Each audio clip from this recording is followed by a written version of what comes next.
at analysis now. David Wood is the International Crisis Group's senior analyst for Lebanon. He joins us now from Beirut. Thank you so much for joining us, David.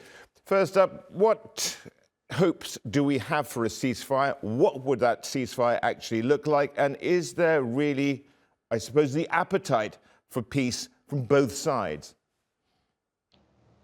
So, as your correspondent mentioned before, I think that we can at best be cautiously optimistic about a ceasefire in the near future for Lebanon. There's a few reasons for that. Number one would be that, as she mentioned, the US elections are coming up, and it would make sense for the Biden administration to be seen to be doing as much as it possibly can to reach a ceasefire in Lebanon, which, if realized, would help Kamala Harris's chances of being elected on Tuesday. So that's number one. And number two is that we've only recently seen similar US-backed ceasefire discussions in Lebanon fall over.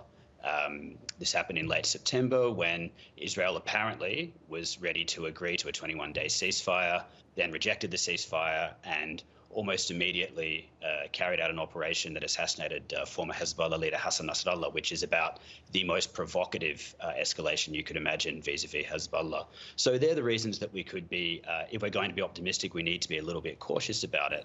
But also there's a problem in terms of what would the agreement look like. Now, there's a fundamental tension that still exists between the parties in terms of if Resolution 1701, which was the UN Security Council resolution that ended the last major conflict between the parties in 2006, is to be implemented in full, then how would that happen? So we've seen various terms reported whereby the Lebanese army would take the lead in implementing and ensuring that there were no armed non-state actors near the Lebanese-Israeli border. But is that enough of a guarantee for Israel? There have also been discussions that Israel might insist on an international monitoring committee. Who would be on this? Would Hezbollah accept a country like the United States, which it considers to be not impartial and on Israel's side, to participate? And finally, Israel seems to be potentially insisting on a right to not only re-enter Lebanese airspace, but to carry out strikes to prevent threats from Lebanon. So all of these are potential stumbling blocks for a ceasefire, which, while these discussions are very encouraging, still seems like, if not a remote prospect, a very difficult one to achieve. So, David, is Resolution 1701 ultimately then a red herring? That's one part of the question. And is Hezbollah really the party one should be talking about when we consider that this could be seen as a proxy war and maybe Tehran may be the true interlocutor?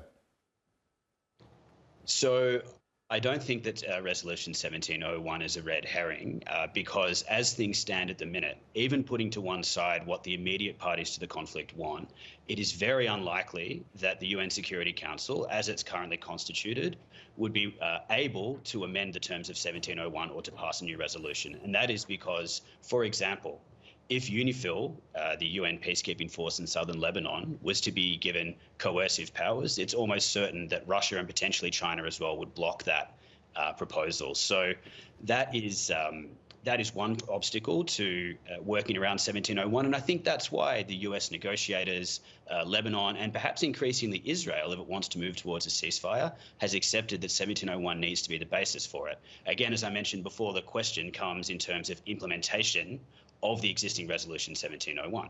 Now, in terms of your question about the parties that would need to be involved, absolutely. Iran clearly has a deep stake in this ongoing war and will no doubt work with its ally Hezbollah in terms of any terms that would be acceptable or not acceptable to Hezbollah. But if we bring it back to Hezbollah and its perspective on this, the new Secretary General of Hezbollah, Naim Qassem, stressed in his speech yesterday that Hezbollah, while it might entertain a ceasefire, would not accept one on any terms. It wouldn't beg for a ceasefire. And I think the continued military action of Hezbollah, not just in terms of firing rockets and missiles into northern Israel, which prevents the return of replaced citizens from northern Israel, but also the fact that it's resisting Israel's ground invasion, convinces Hezbollah that it still has not fallen over, and indeed that it has a seat at the negotiating table and doesn't need to surrender in whatever agreement is struck to end this conflict.